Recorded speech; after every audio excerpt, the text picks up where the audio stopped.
Hello and welcome to the Daily Meal for Friday, the 22nd of August 2025. In today's Millwall news, I'm going to start off with this. Thank you, Larry McAvoy. You're welcome. This is from millfc.co.uk. And it's yet another coach, person involved with the juniors now leaving with the season just started. Weird. Millwall Football Club would like to place on record its gratitude to Larry McAvoy following his departure from the Lions. Starting at the club over 20 years ago, Larry progressed from foundation phase coach, working his way through the age groups to under 18s, joint head coach in 2017 alongside Chris Berry. So again, that's another weird thing that, the under 18s have got two head coaches. I don't know why they did that. So they've been doing that since 2017. 8 years ago? With plenty of success during his time at the club, McAvoy worked for a number of players who progressed through the academy into first-team football in recent years, including the likes of Danny McNamara, Billy Mitchell and Romain Esse. Success for McAvoy peaked in 23-24 season, where his under-18 side completed the Professional Development League and Premier League Cup double, defeating Swansea City after extra time in the final of the latter. And why not? Furthermore, McAvoy and Perry also led the Lions to the semi-finals of the FA Youth Cup that same season, defeating Chelsea on penalties in the quarter-finals. Academy Director Scott Fitzgerald said, Larry's been a crucial part of Millwall's academy for a very long time. His hard work to help the next generation of footballers progress with the club cannot go unnoticed. He's helped develop the players both on and off the pitch. He's a fantastic coach, and I'm sure he'll have success in whatever he chooses to do next in his career. Thank you, Larry. Everyone at Millwall would like to wish Larry all the best in his future endeavours. So yet again, another person that's been at the club for quite some time is deciding now to leave. Why is that? Is it just coincidence? I don't know. I'm not sure really, but he has been there 20 years, so maybe he just felt it was time. Maybe he felt he couldn't live up to get back to the 23-24 season, a good season. And he was there for 24-25 last season, probably wasn't as good. And probably, think so. Maybe that was the best it's got to be, and he's deciding to move. Maybe, he didn't get any pay rise. He expected a pay rise, wanted a pay rise, asked for a pay rise, didn't get a pay rise. I don't know. It's very weird. Maybe, given the success that we've got now in the youth at Millwall, maybe he was approached by someone, but don't know about that. But it is interesting. Like I said, that all these people that have been with the youth setup for quite some time have decided to leave. Especially, after the season's just started. You would imagine if you're going to leave, you're leaving June or July. And you probably would know where you're going to go. So hopefully there's nothing, hopefully he's okay. There's nothing, maybe it's health concerns. Hopefully not. If it is, and he doesn't want to tell anyone, then fair enough, But good luck with whatever you're doing next, whether that's another job or battling cancer, whatever it is. Good luck with that. So there you go. Now moving on to this. Now I told you yesterday. Was it yesterday? I think it was yesterday. The Sheffield United manager, he said that that Sheffield United would be signing two defenders before the game on Saturday. And I can tell you now that they have signed two defenders. Now, we took that to be meaning that one of them could be Tanganga. Well, one of them is not Tanganga. Neither of them are Tanganga. If you can see here. So that this is the transfers that have gone through today. You can just about see the players' names. The first letters have been cut off. Apologies for that. I'm not going to change it. They have signed Niels Zetterstrom from Malmö. There. And they've also signed, as mentioned the other day, Ben Godfrey from Atalanta on loan. So they have signed two defenders. Although I think the Zetterstrom might be one for the future. He's a bit young. So that they have signed 2 defenders. Tanganga's not signed for them. It hasn't been announced yet, as far as I can tell. So, but that doesn't mean that Tanganga won't go there still. I believe that they were maybe looking to do bring in 4 players. I did hear that mentioned somewhere, 4 players. So, they brought in 2 to go, and we'll see how that works out. While we're here, we might as well look at the other transfers involving Championship teams. You've got Preston have loaned in Aston Villa player Lewis Dobbin. Sheffield Wednesday have loaned in Ethan Horvath from Cardiff. So they've loaned in a League 1 player. Okay. Charlton have loaned out Daniel Carnu to Walsall. And Casey McAteer has left Leicester and gone to Ipswich. What have we got in terms of the Championship? Nothing really. Might as well look at yesterday's transfers as well, if there were any. Callum Doyle has gone on loan to Wrexham from Manchester City, just in time for us to play them in a couple of weeks' time, next Saturday. So that's nice. Josh Knight has signed on for Portsmouth from Hanover 96. Southampton have signed Brentford player Mads Rorslev. And Stoke have loaned out Michael Rose to Salford. Oh no, not loan, it's a free transfer. And then Patrick Bauer of Preston has gone to Wimbledon on the free. Middlesbrough have brought in Adelson Malanda from Charlton FC from the USA, I believe. Swansea have brought in Nottingham Forest player Marko Stamenic. And I think... No, we haven't done this one. Middlesbrough also lined in Sver Naipan from Man City. And Leicester City have loaned out Jaden Joseph to Tranmere Rovers. Interesting to note there, that's not involved in the Championship, but Hellas Veronas have made some money. They have sold Jackson Chatchua to Wolves for £10 million. Could they be in for Tanganga? Could they up their offer? Apparently they offered £3.5 million for him. They have more money now. They've just sold a player. Maybe they could do that. So yeah, those are the transfer done deals from bbc.co.uk. Now, moving on to this. I mentioned this the other day. This is what I was looking for. But they've just put it on sale today. So I don't know why this was delayed, what the problem was.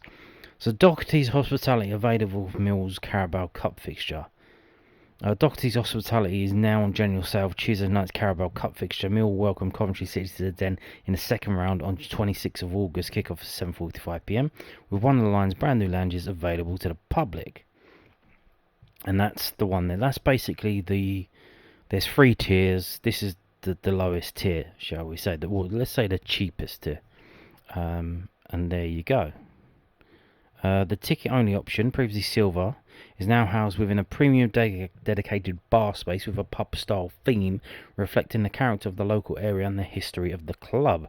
This private space will have its own entrance, be self-contained, and the ticket price will also now include a pre-match welcome drink and a half-time bar snack.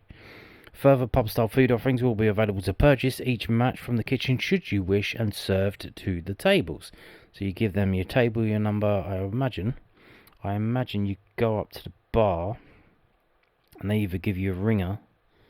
I don't know, why would they give you a ringer? You don't have to go and get the food. There must be table numbers then, I would imagine, or they just called out people's names. There must be some kind of... I don't know, how many people in there could they get in there? 200? That is quite a lot of people now. Doherty's has been named in tribute to John Doherty, the only manager to lead Millwall Football Club to the top division of English football, which he did in the late 1980s.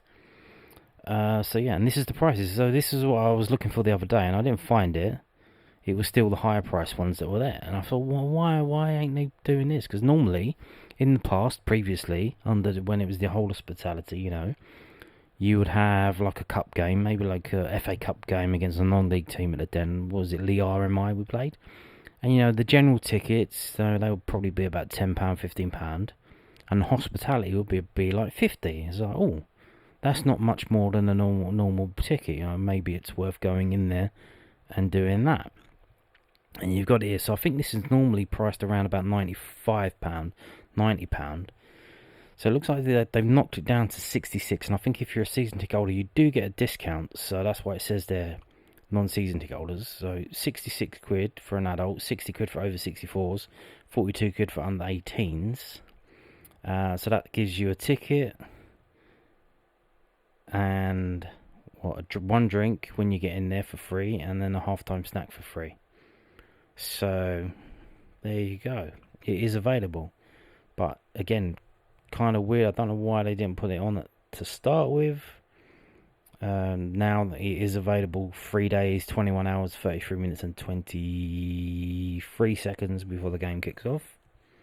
But it is available. So yeah, there you go. If you wanted to try out the new hospitality area on a slightly cheaper than normal basis to see if it's worth, just to try it out, just to see what it looks like in there. So it is available. Just go on this website, millwallfc.co.uk, go up to where it says tickets, and you can buy it through there.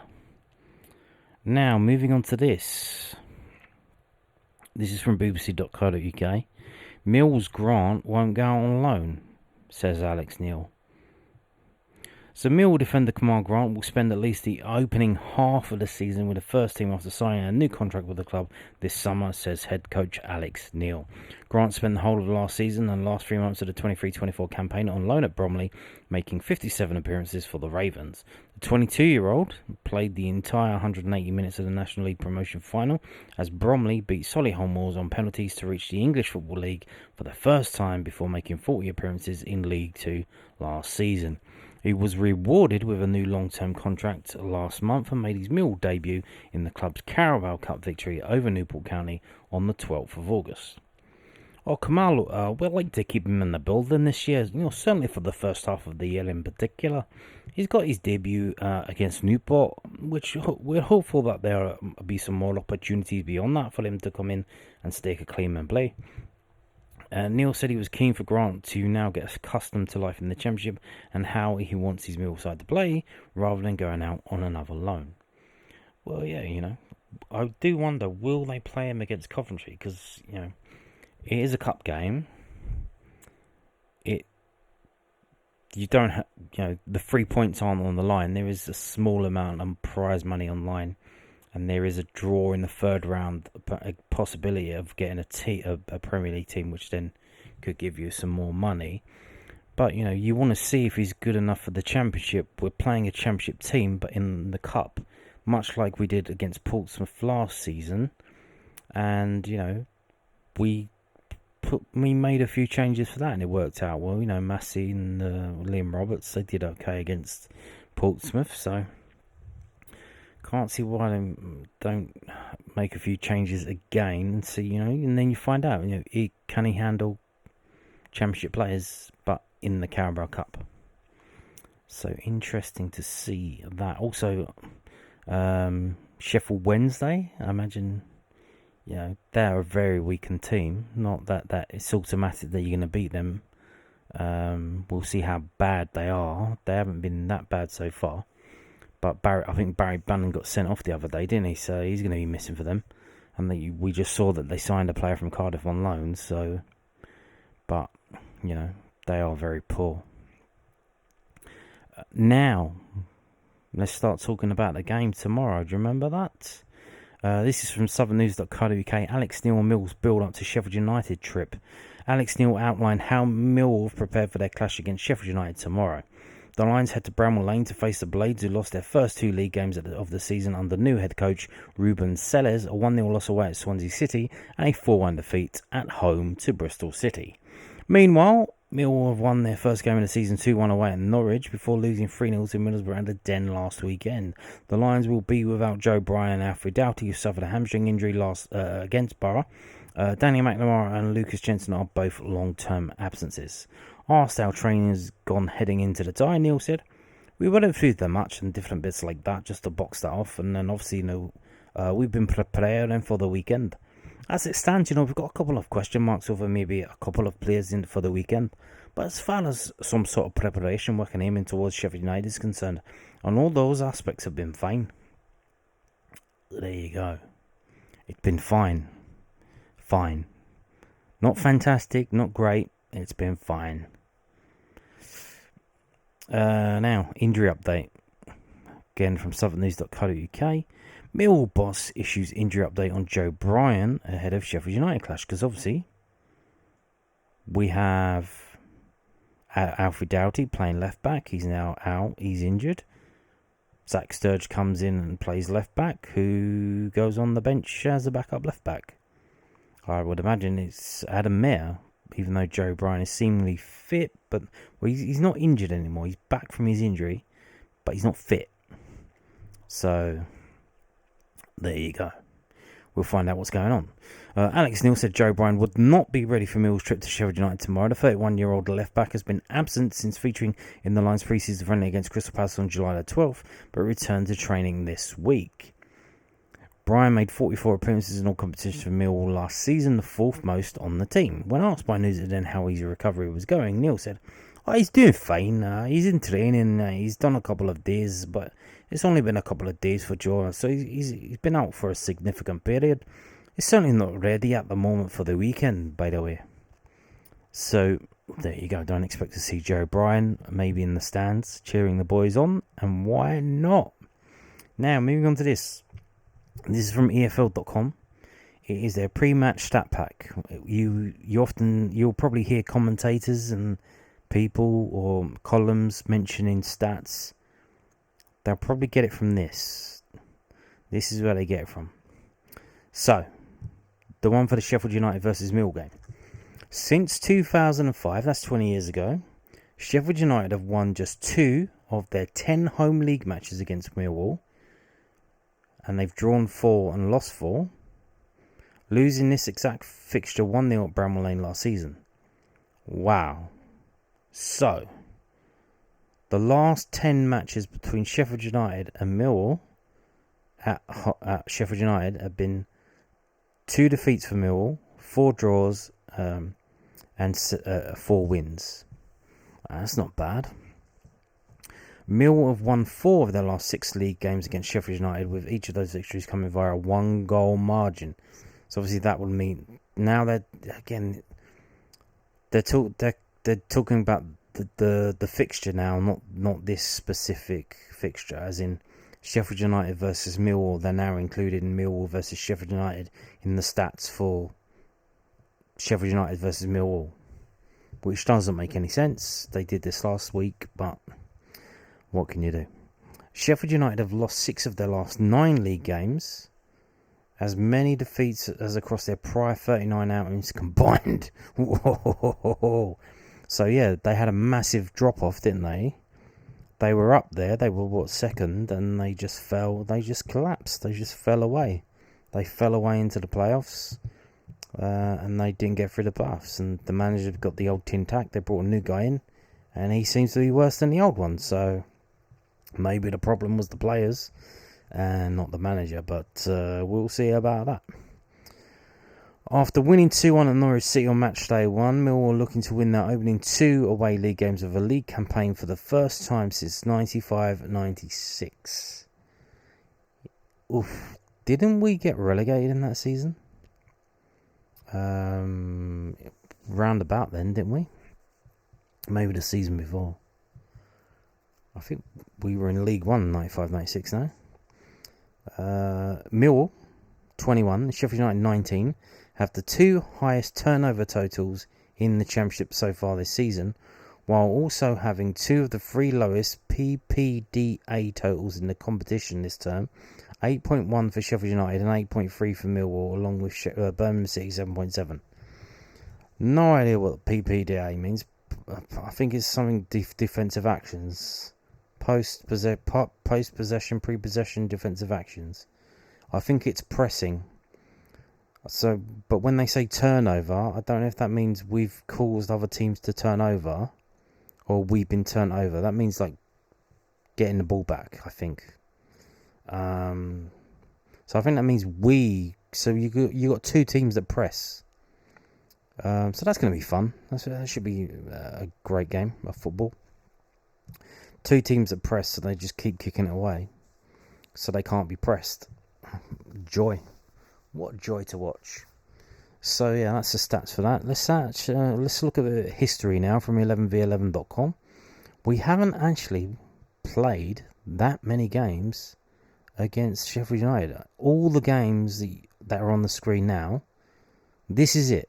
These are all the Sheffield United versus Millwall, as in us travelling up their games. First one way back in 1895 in the FA Cup. Obviously, back then, Sheffield United were a big team. They were a big team. And we didn't play them. We had barely been in the same league of all these years.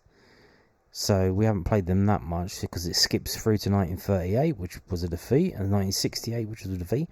In fact, for the first seven trips up to Sheffield United from 1895 to 1978, we did not win. We took the 8th visit in 1979 for a 2-0 win.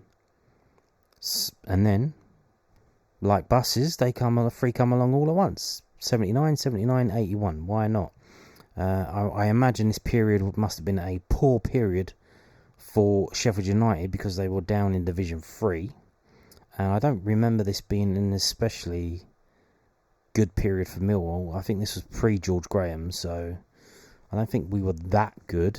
But I think, Sheffield United being in Division 3, I think they were on hard times. Was this around like the Maggie Thatcher era with like the coal miner strikes and thing like that? The economic realities affecting the football team? Possibly. I'm not a historian. But it wasn't good for them.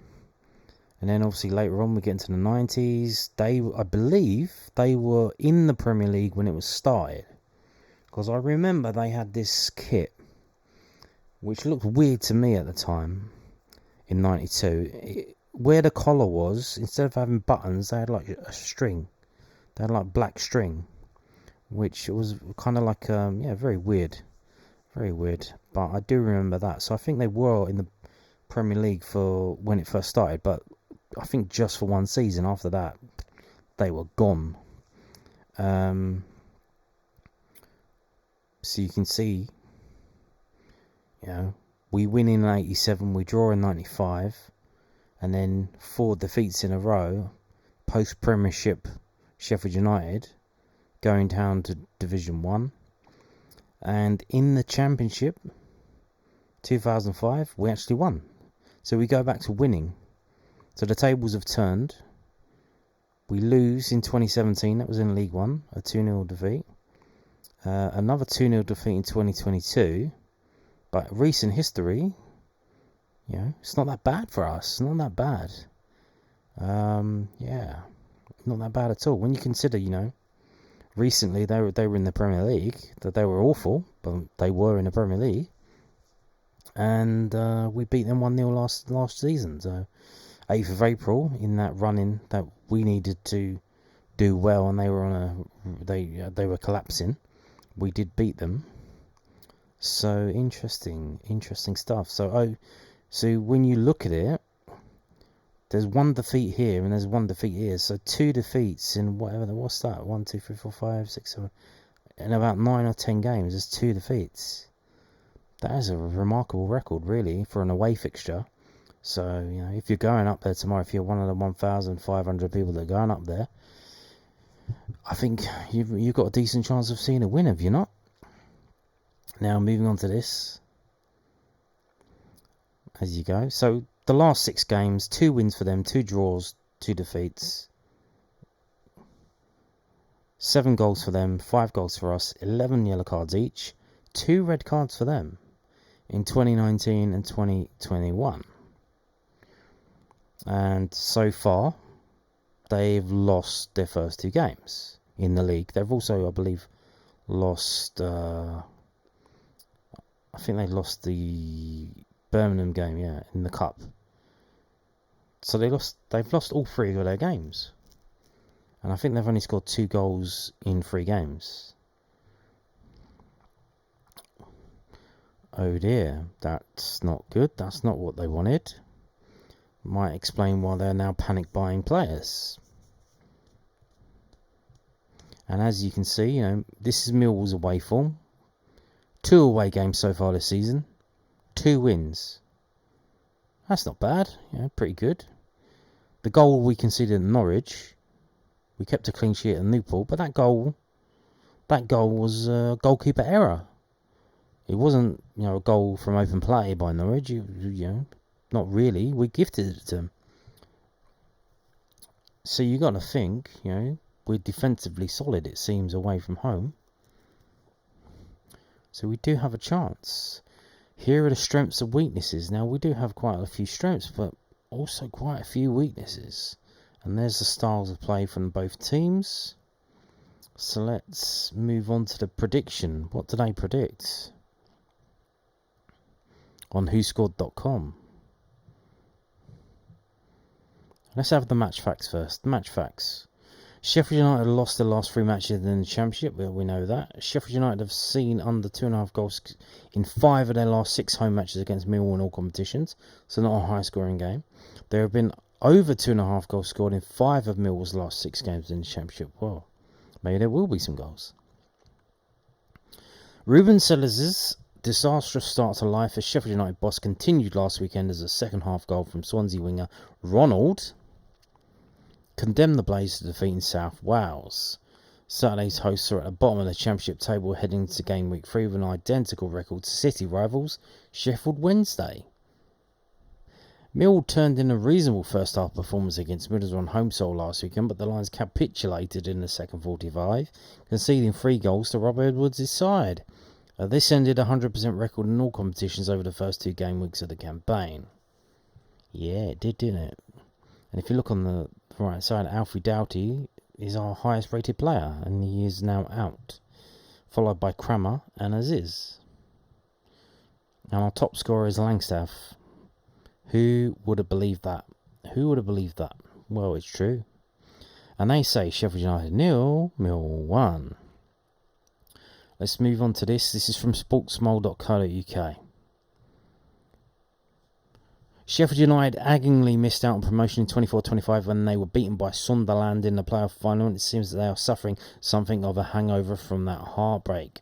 Last Saturday, the Blades followed up their 4-1 opening day defeat at the hands of Bristol City and their elimination from the EFL Cup by losing 1-0 to Swansea City. Dropping 3 points at the weekend has Ruben Sellers' side rooted to the bottom of the table and means that they have lost every game so far this season. Bosh. This run of 3 losses on the bounce may have come as a surprise to fans who saw their team do the inverse in pre-season when they won 4 consecutive matches. Well, pre-season doesn't count. Regardless, however, a first victory will be enough to lift Sheffield United up to 17th in the table, leapfrogging the likes of Wrexham and Blackburn Rovers to go level on points with their opponents. Meanwhile, Alex Neil's Millwall missed out on the playoffs in 24-25, but they have made a strong start this time around as they look to finally earn promotion to the top flight.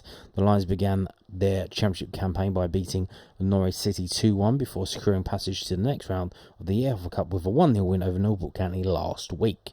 However, Neil's men came undone this past Saturday when they were thrashed 3-0 by Middlesbrough, who produced 3 second-half goals to seize the points. Looking to bounce back from that defeat, the visitors will draw confidence from their excellent travelling record that features 6 straight victories on the road ahead of this clash. So that's going back to last season. How can it? How can it? Because we lost at Burnley, so I don't have their clues in. I think they're including. Are they including pre-season in that? I don't know. 3 points this weekend could take Mill into the top 6 in the best case scenario, though they will be sure to reach the top half by their next match day with another triumph. Team news. Sheffield United set to be without Jamie Shackleton. Remember him? Once again, he works his way back from a foot injury, and Callum O'Hare, Fulham's an airport should start on the right wing this weekend. Likewise, midfielders Oliver Harblaster and Tom Davies are unavailable, so successfully Jibril Sumar and Sidi Peck join Gustavo Hammer in the centre of the park. 3 in the middle. As for Millwall, left back Alfie Doughty sidelined with a hamstring injury, and Zach Sturridge should start in the back line on Saturday alongside left centre back Jake Cooper. On the opposite side, right back Danny McNamara is out until October, though centre half Tristan Crum is capable of covering for him once again. Elsewhere, goalkeeper Lucas Chenson has been out since April with an Achilles tendon injury, and Stephen Mender should start between the sticks. Will Tanganga play, though? That's the thing. Tanganga. Will he play? Will he not play? Is the deal still being worked on? I think it is being worked on. I mean, we haven't heard anything else. They say Sheffield United 1, Millwall 2. The Blades have struggled so far in 25-26, and they could continue their losing streak on Saturday despite playing at home. Mill's strength on the road is well documented, with 6 wins on the bounce head of this weekend, as well as 6 victories from their last 7 matches overall. They look set for another 3 points. Well, here's the thing. Will they? Sheffield United have lost 3 games so far. They lost at home, they lost and 2 games away, including the Cup. I don't like it. If they lose again, that's going to be really bad. I don't see how they can lose again. They will, even if they try and, get the draw, I don't see how they can lose again. It would be, you got to be looking at firing the manager if they lose again, because this is ridiculous. They were at the top of the table, and now they're rock bottom. Especially, if other teams pick up points. If we go back to the table, can we see it? Expanded league table. There are quite a few teams that haven't picked up a single point yet. 6 teams. I can't see how they're going to lose again. So what does that mean? This is a situation we should be taking advantage of. We've got one of our main creative players is now out injured. The centre back wants to leave to go to the team that we're now playing. That's an absolute fucking disaster because he wants more money. Although, what's the point when? Well, I guess another thing you don't realise is the taxes have gone up under this failing Labour government. So it seems like he wants more money, but I imagine, in the last year, since this government's come in and the taxes have gone up, he's looking at his wage packet and thinking, what the fuck is going on with my money? Which is another reason why he keeps getting linked with going over to Italy, because I don't know what the tax rate over there is, but I imagine it's not as bad as it is over here, which is saying something. But, you say he wants a pay rise, he wants his pay to be what it was before this government came in and fucking taxed the fuck out of him. But, that's, is the deal, is he going to be dropped from the team? Surely you can't play him. You can't play him. And then, what does that do? So we go from a situation where we should be taking advantage of, where we're in chaos ourselves. Players, best players injured, or not being able to play, and then you've got to rely on other players coming in and stepping up to the mark, and that's going to be. Assume Crammer goes into the middle and Ryan Lender comes in to play at fullback, maybe Wes Harding. And on the other side, like I said, Zach Sturridge, coming in, and maybe Adam Mayer coming on the bench. So, what do we do? Fucking Ivanovic hasn't scored yet. Is he going to score tomorrow? We need, bro, you're the scorer. You're the man. Score some goals. Let's do it. So, yeah, they both predicted a Millwall win, but it wouldn't surprise me. So I'm thinking more along the lines of 1-1, maybe 2-1 to them, And I think if the fucking goalkeeper fucks up again, we'll see Crocombe in the cup game. And if he doesn't, if he keeps a clean sheet in that game, he's going to be playing in the league, because that would be 3 shit games in a row for Bender. So we'll see how we go. But if I'm going to have to make a hard and fast prediction, then I should say that I predict it will be Sheffield United 2, Millwall 1. And on that note, what a bummer. Thank you for watching, and goodbye.